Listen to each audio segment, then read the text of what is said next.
Welcome to my channel CA Gayatris Education and today we are going to study about the accounting concepts. ठीक है, आज हम accounting concepts करेंगे, बहुत अच्छे से समझेंगे and it is the basic जिसके बेसिस में हम अपने फाइनेंशियल स्टेटमेंट्स तैयार करते हैं. Okay, if any concern financial institutions हो कि बिजनेस कंसर्न हो, अपने जो फाइनेंशियल स्टेटमेंट्स तैयार करते हैं तो they have to base on the accounting concepts, accounting principles and the accounting conventions in order to be in such a form that it can represent a true and fair view and also accurate relevant information is given to the stakeholders like the business owners, the management, the various decision takers like investors, bankers, everyone. So we can say accounting concepts are all of very important to us और हम इसको बहुत अच्छे से समझेंगे. Let's start, begin. What are accounting concepts? Accounting concepts are fundamental principles and guidelines that govern the practice of accounting. जहाँ जहाँ accounts maintain कर रहे हैं, जहाँ जहाँ हम report कर रहे हैं, financial statements बना रहे हैं institutions के, we have to take into account all the accounting concepts जो fundamental principles या guidelines है जिसके basis में ये तैयार हो रहे हैं. ठीक है, they provide a framework for recording, record करने के लिए, reporting, report करना and interpreting financial transactions and as well as only recording and reporting नहीं होता, साथ में इसको interpret करना, transactions का क्या मायने है, what are the reasons which it's taken has to be done according to the accounting concepts. Some key accounting concepts include, let's start. Entity concept. What is entity concept? Entity concept means this concept states that a business entity is separate from its owners and other entities. ठीक है, कोई भी business अपने owners से separate है, तो जो भी पर्सनल कोई भी अगर ट्रांजैक्शंस होते हैं ओनर्स के, that is separate and that has to be treated separately in the transactions. तो जो बिजनेस है उस ओनर का, the owner is separate from the business, so the owners transactions will be separately treated and business का जो transaction separately treated. उसमें ऐसे ही अगर जो ओनर है वो अगर ड्रॉ करता है money from the business, then it will be taken as a loan from business. ठीक है, अगर बिजनेस लोन ले रहा है ओनर से, again it will be treated as a loan from the owner. ठीक है, so it is a separate entity from the owner of the business. So this concept states that the business entity is separate from its owners and other entities. Transactions of the business should be recorded separately from the personal transactions of the owners. So this is what we mean by business entity concept. ठीक है,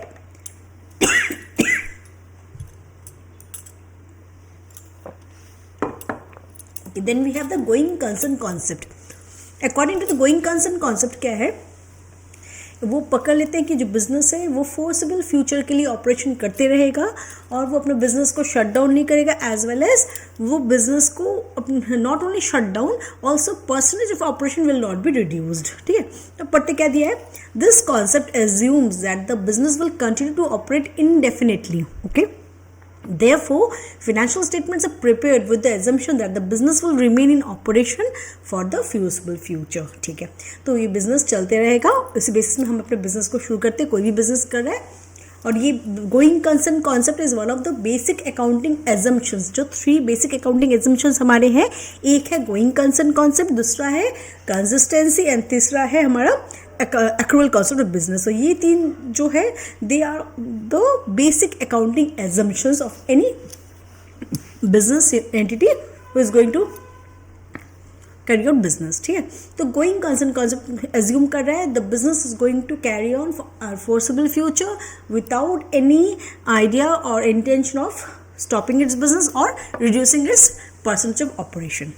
ठीक है, then consistency concept. Consistency मतलब this concept requires that accounting methods and practice should be remain consistent over time, allowing for meaningful comparison of financial information between different periods. Consistency क्या बोल रहे हैं, हम जो मेथड और अकाउंटिंग प्रैक्टिस फॉलो कर रहे हैं अपने बिजनेस में उसी को कंसिस्टेंटली ओवर टाइम हम फॉलो करते रहेंगे, एक साल से दूसरे साल अकाउंटिंग, एक अकाउंटिंग पीरियड से दूसरे accounting period, we are not going to change the accounting practices और methods in order to maintain the comparison कि आज मेरा फॉर एग्जांपल 2021-22 का जो ऑपरेशन है that can be compare to 22-23 only when the same accounting practices and methods are followed. लेकिन अगर हम चेंज करते हैं in that case it will be cause a problem not only for making comparison but also to represent the true and fair view of the business. अगर अलग अलग method practice follow करेंगे we cannot come any conclusion कि business कैसे चल रहा है, whether it is profitable or not, और लॉन्ग रन में से हमें कैरी ऑन करना भी है कि नहीं. So consistency in the methods of accounting, practice of accounting has to be maintained. ठीक है. It is also one of the basic accounting assumptions. ठीक है. Accrual concept, what does it say? Accrual means इस concept के according क्या बोल रहे हैं? According to this concept revenues and expenses should be recognised when they are earned और incurred. Okay, regardless of the cash is received or paid. When the cash is received or paid, this ensures that financial statements reflect the true economic reality of transactions. इसका मतलब ये है कोई भी year का accounting period का जितने हमने रेवेन्यू इनकर गैदर किए, हमने कितने रेवेन्यू उससे जनरेट किए, कितना हमारा सेल हुआ, उसके लिए जितने एक्सपेंसेस हुए हैं in that same accounting period have to give into account, have to take it into account too, because whether ये जो हमारा इनकम आया है इसके लिए हमने कितने खर्चे किए हैं या कितने पैसे हमारे पास आए हैं वो हमें उसी साल में अकाउंट करना है, irrespective of the fact whether the money is received or paid by us. हमने वो खर्चे किए हैं इस इनकम को जनरेट करने के लिए, उससे हमें अकाउंट में लेना है.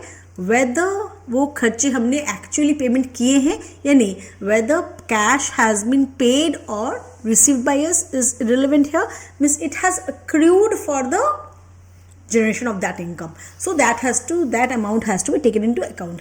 This ensures that the economic reality of the transactions, जो economic reality आज हमने कोई खर्चा किया है, पेमेंट नहीं किया तो हमने इस साल नहीं दिखाया, लेकिन एक्चुअली इस साल के लिए वो बिलोंग कर रहा है, हम उसको नेक्स्ट ईयर में दिखाएंगे तो इकोनॉमिक एक्टिविटी ट्रांजैक्शन का इफेक्ट चेंज हो जाएगा, right.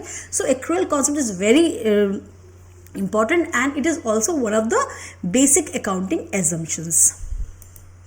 Then we have the matching concept. Matching concept क्या बोल रहा है? This concept states that the expenses should be matched with the revenues they help generate during the same accounting period, enabling accurate determination of net income. Yes, this is in connection with the accrual concept only. Matching जितने हमने income generate की उसके लिए जितने खर्चे हुए हैं उनको हमें दिखाना है उसी accounting period में जिसमें वो हुआ है income उसी साल में. ठीक है. So matching concept is matching the expenses with the income they have been generated in that particular accounting period, right. Materiality concept, अभी हमें इसका मतलब क्या दिखते हैं पहले फर्स्ट में, फिर हम समझे क्या बोल रहे हैं. Materiality concept refers to the significance of an item or event to the financial statement. कोई एक पर्टिकुलर आइटम या इवेंट है उसका कितना सिग्निफिकेंस है उस फिनेंशियल स्टेटमेंट के लिए, वो है मेटेरियलिटी. फॉर एग्जाम्पल अभी अगर हम देख रहे हैं कोई एक पर्टिकुलर इवेंट हुआ है, एक ट्रांजैक्शन हुआ है, वो हमारे फिनेंशियल स्टेटमेंट को अफेक्ट नहीं कर रहा है, तो that is immaterial for us even if it is more than 1 lakh rupees. और अगर कोई इवेंट या ट्रांजैक्शन ओनली 1 रुपी का इफेक्ट है but it is going to change the decision of the financial statements makers, जो डिसीजन ले रहे हैं basing on the financial statements, उनका डिसीजन चेंज कर सकता है, तो that is going to be material here. So इसका मतलब क्या है? Materiality means any transaction or event irrespective of the amount, if it has the power to change the decision of the decision maker on the basis of this financial statements is material. ठीक है. तो materiality में क्या बोला? This concept allows accountants to focus on reporting information that is relevant and significant to the use of the financial statements, not which is कोई भी खर्चा हमने कि बहुत बड़ा खर्चा है लेकिन उसका कोई यहाँ पे रेलिवेंसी नहीं, तो we don't need to show it here because it is not going to affect the that is not material here. But कोई अगर 1 रुपया, फॉर एग्जाम्पल अभी हमारे पास 3 कंपनी का चॉइस है, राइट, ABC. अब तीनों में अंतर है, उनके प्राइस हम तीनों कंपनी से सप्लायर है, हमने जो रॉ मटेरियल्स हमें देंगे, right, we are going to purchase in bulk. Okay, अभी हम वहाँ से बल्क खरीदेंगे, एक जन का 5 रुपये का है, एक जन का 6 रुपये का है, एक जन 5 रुपये 50 पैसा. तो ये minute to minute differences in the price of that item is going to material for us because we are going to purchase from that party, right.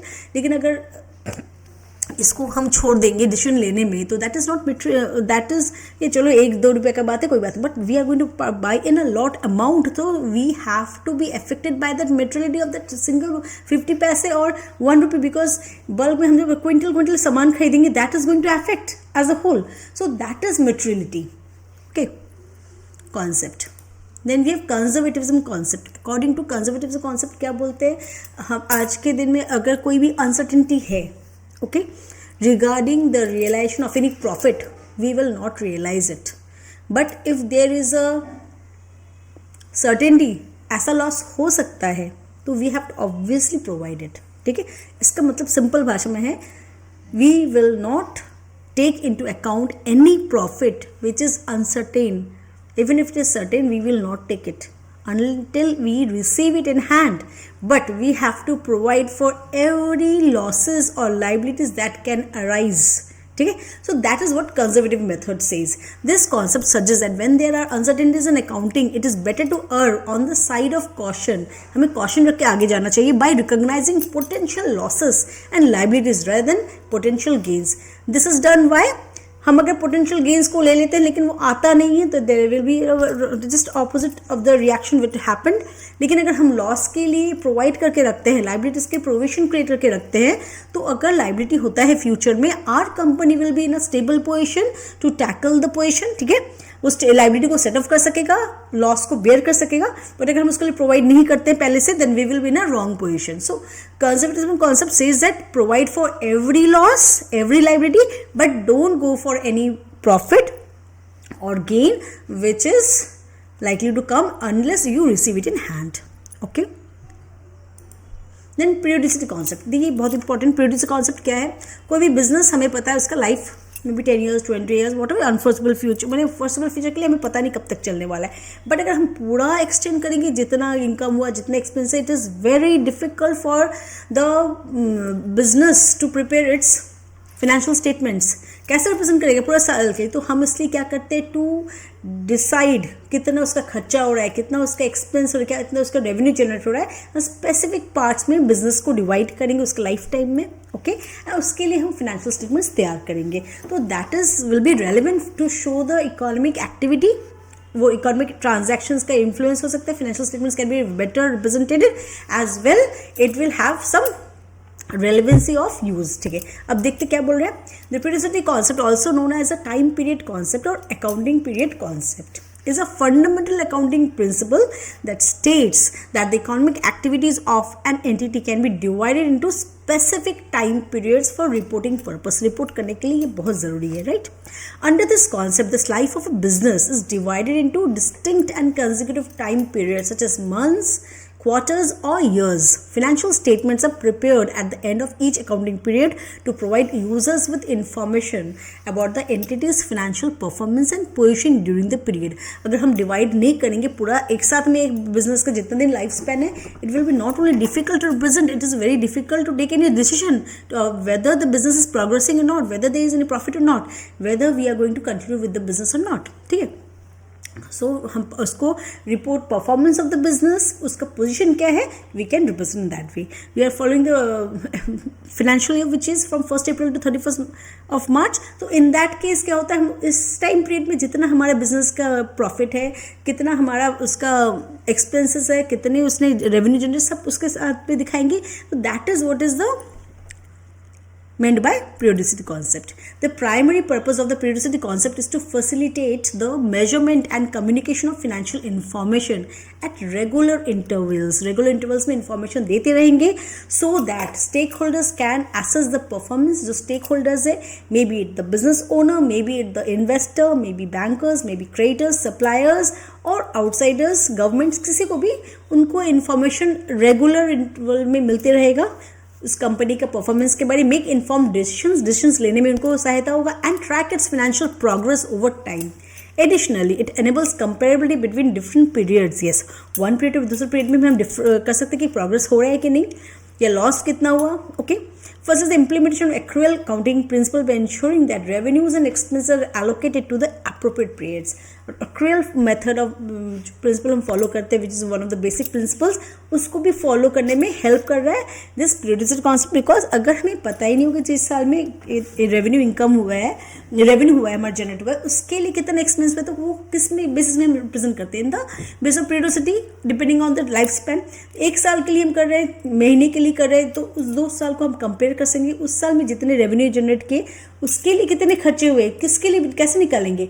Until unless period is fixed, it cannot be done. So it is subdivided into small parts. It can be representation to the whole lifespan of the business. So this is what we mean by periodicity concept.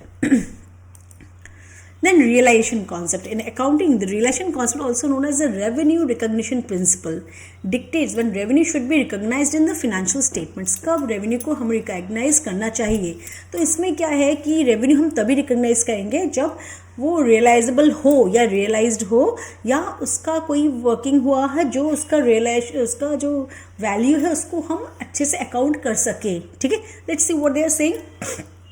In accounting, the realization concept, also known as the revenue recognition principle, dictates that when revenue should be recognized in the financial statements. According to this concept, revenue should be recognized when it is realized or realizable and earned. Realized or realizable, इसको अच्छे से देखेंगे, realizable and earned regardless of when cash is received. पैसा कब मिला वो यहाँ पे बहुत ज़्यादा मायने नहीं रखता है. यहाँ पे जो मायने रखता है वो है वो realizable है, realized है और earned. This means, इसका simple meaning है when the revenue is recognized when goods are delivered. Customer के पास goods का जो डिलीवरी हो चुका है, सर्विस ऑलरेडी दे चुके हैं, service has been perform, delivery of goods have been delivered to the customers, और जो अमाउंट है उस पर्टिकुलर उसका रिजनेबली हम मेजर कर सक रहे हैं. तो for example, sale is recognised when the product is delivered to the customer even if payment is not received immediately. अगर कोई क्रेडिट सेल हुआ है लेकिन वो प्रोडक्ट डिलीवरी हो चुका है, तो that means revenue has to be realised because it has been done. Product has been delivered to the customer or service has been performed for the customer, and the amount can be reasonably measured. So these are the things for realization of the revenue, right? The realization concept ensures that the revenue is recorded in the period in which it is earned. जिस साल में वो earn हुआ है उसी साल में इसको record किया जाता है, matching it with the expenses incurred to generate the revenue. So thereby providing a more accurate presentation of the financial performance of a business. Okay, so we can see realization concept, matching concept, accrual concept, periodicity concept, all are linked together in any way. So हम जब अपना accounting statements तैयार करेंगे, financial statements तैयार करेंगे, तो it should be represented in such a way that it should not only be relevant or useful to the users, but it should also reflect the true and fair view of the business. It should be comparable. It should be maintaining an integrity within the business. ठीक है, different unit. So realization concept क्या बोल रहे हैं? Has been given to the product has been delivered to the customer, service has been performed, and the amount of the product delivered product or the service performed can be reasonably measured. ठीक है. Then we से the cost concept. Cost concept क्या बोल रहे हैं? The cost concept ये जो है ये बोल रहे हैं कि कोई भी हम अकाउंटिंग स्टेटमेंट में ऑलवेज हिस्टोरिकल बेसिस में जो कॉस्ट है उसी बेसिस में चलेंगे, not according to the net अभी जो करंट मार्केट वैल्यू है. ठीक है, let's see what saying. The cost concept in accounting states that the asset should be recorded at the historical cost rather than the current market value. This concept helps maintain objectivity and reliability in financial reporting by providing a verifiable basis of recording transactions. Yes, हमारे अगर जो जितने transaction है वो cost concept पे follow किए जा रहे हैं, recorded historical cost we can verify with the historical records also. Financial statements पहले मेंटेन के बेसिस में, not as per the current market value, right. Then we have dual aspect concept. Dual aspect concept के पहले हम बता दे रहे हैं, we know there is an accounting equation. Accounting equation क्या बोलता है? Asset side of the balance sheet should always be equal to the liabilities plus equity, right. तो this is the accounting equation we have in mind. Asset side, fixed asset, current asset together will be equal to the liabilities plus equity. Okay, अभी ये कोई भी transaction हम कर रहे हैं which have always two effects, debit side and the credit side. We have all done golden rule, right? So it's a debit side, credit side. Dual aspect of every transaction should be there, जिसका effect दो ledger accounts को होगा. ठीक है, let's see what they are saying. The dual aspect concept, also known as the duality principle, is a fundamental accounting principle that states that every financial transaction has two aspects, a debit and a credit. This concept forms the basis of double entry bookkeeping. Double entry book keeping हमने जो की है उसके एक debit होगा, credit होगा हर transaction का. For every transaction affects at least 2 accounts with one account debited and the other account credited. Okay, this ensures that the accounting equation assets is equal to liabilities plus equity remains in balance after every transaction. Her transaction में एक debit account को effect होगा, एक credit account का effect होगा, एक दो account का इफेक्ट होगा. One will be debited, one will be credited, right. And what happens here, what happens assets and liabilities side, both side should balance after every transaction, क्योंकि एक account जाएगा debit में, एक होगा क्रेडिट में. So it is going to balance. Book keeping हम double entry system follow करके आते हैं, ठीक है. For example purchase an asset, for example sofa set हमने खरीदे, तो दैट सोफा क्या होगा, डेबिट होगा, और क्रेडिट क्या होगा, हमारा क्या निकला, पैसा निकला, बैंक से पैसा निकला, right. Cash will be credit. In that way what happens, कोई भी पैसा हमारा आता है, सेल हुआ है, हमने सेल किए, पैसा आएगा, it will be credited to our account when we are getting the money. और वो क्या, वो हमारे अकाउंट से वो फर्नीचर निकल जाएगा, हमने सेल कर दिया, ठीक है. सो हर ट्रांजैक्शन का दो इफेक्ट होगा, one will be debited, one will be the credit side, right. तो assets equal to liabilities plus equity maintain होते रहेगा हर ट्रांजैक्शन के बाद में, okay. And that is what is done in the financial statements. Then we have the money measurement concept. कोई भी transaction को हम दिखाएंगे, अपने फाइनेंशियल स्टेटमेंट रिप्रेजेंट करेंगे, जो मनी में मेजर किया जाएगा, जो नॉन मॉनेटरी टर्म्स में रहेगा उसको हम नहीं लाएंगे, whatever how much important it may be. अभी जैसे कि employees morale, employees motivation, working attitude, whatever it has high value for the business, but it is not measurable in monetary terms, right. Let's see what they are saying. The money measurement concept is a fundamental accounting principle that states that only transactions that can be expressed in monetary terms should be recorded in the financial statements. This concept implies that the accounting record should only include measurable financial events, such as the exchange of goods or service for money. These non-monetary events cannot be reliably quantified. जो quantify नहीं होगा उसको यहाँ पे नहीं लाएंगे. As a result, qualitative factors like employee morale or customer satisfaction, which cannot be easily measured in monetary terms, are typically not included in financial statements. Substance over form concept, ये जो है ये काफ़ी इंपॉर्टेंट है. हम कोई भी चीज़, कोई भी एक पर्टिकुलर ट्रांजैक्शन हुआ है, उसका हम देखेंगे what is it carrying, economic value क्या है, उसका इकोनॉमिक रियलिटी क्या है, that will be weighted over then the form is legal form. यहाँ पे फॉर्म बोलने में लीगल फॉर्म क्या है. For example let's see what they have said. The substance over form concept is an accounting principle that emphasizes the importance of reporting the economic reality of transactions rather than simply their legal form. Okay, it requires that financial statements reflect the underlying economic substance of the transactions. की economic effect क्या है वो हमें represent करना है, even if their legal form suggests something different. Okay, for example अभी Zomato का बंदा Zomato का बिजनेस कर रहा है, उसने लीज में, ठीक है, उसने लीज में एक बाइक लिया है, ओके. अब लीज के इसमें क्या होता है, जब तक पूरा पैसा नहीं मिलता तो वो लीजी के पास नहीं जाता, उसको ओनरशिप, ओके. तो वो ओनरशिप किसका रहता है, लेजर का रहता है. लेकिन अभी एज पर इकोनॉमिक रियलिटी जो ये मिस्टर एक्स जो जोमेटो में काम करते हैं वो क्या करें, इस बाइक को यूज़ करके अपना बिजनेस चला रहे हैं. So what he is doing, he is taking the risk as well as the benefit reward of the business. So economic reality में he is gaining from it as well as he is also bearing the risk. So in that case it should be represented from the Mr. Lizzy यहाँ पे Mr. X है, okay, not from the leisure side, okay. क्योंकि ownership तो उनका legal form क्या है, ownership is with the lessor, but यहाँ पे लीजी को नहीं ट्रांसफर हो रहा है, लेकिन सब्सटेंस क्या है, ही is enjoying the benefit, right. In essence, this principle directs accountants to look beyond the surface details of a transaction and consider its economic substance, which may differ from its legal form. ठीक है?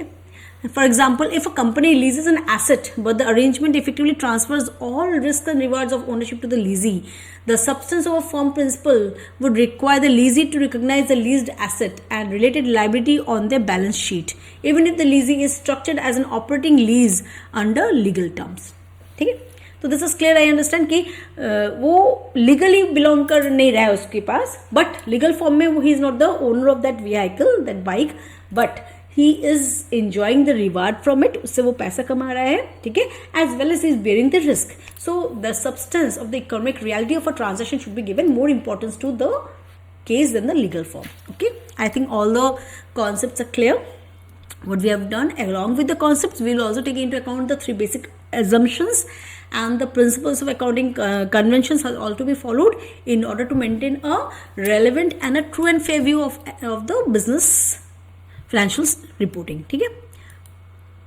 So by prioritizing substance over form, financial statements provide a more accurate and transparent depiction of company's financial position and performance, helping users make informed decisions. Okay, हम जो financial statements करते हैं उनके basis में हम क्या करते हैं, हम जो stakeholders हैं, we take decisions, we are the owners, we the management, we the bankers, creators, suppliers, whatever role may be, investors. Okay, तो कैसे हम decision लेते हैं, depending on the financial statements, report जो करते हैं financial reporting, and that reporting helps us to take other different decisions. Okay, so overall we can say this accounting concepts को हम अगर follow करते हैं, it is crucial for maintaining the integrity of the financial reporting. Integrity maintain होता है, promoting transparency in the business accountability and accountability, they are accountable also, and supporting informed decision making within businesses and among external shareholders. ठीक है, stakeholders. So we can say this accounting concepts are very crucial for us for making the financial reporting in a very well form and in such a way that it is relevant and various decisions can be taken by the stakeholders in a very reliable form. Thank you. Hope आपको clearly समझा गया पूरा topic.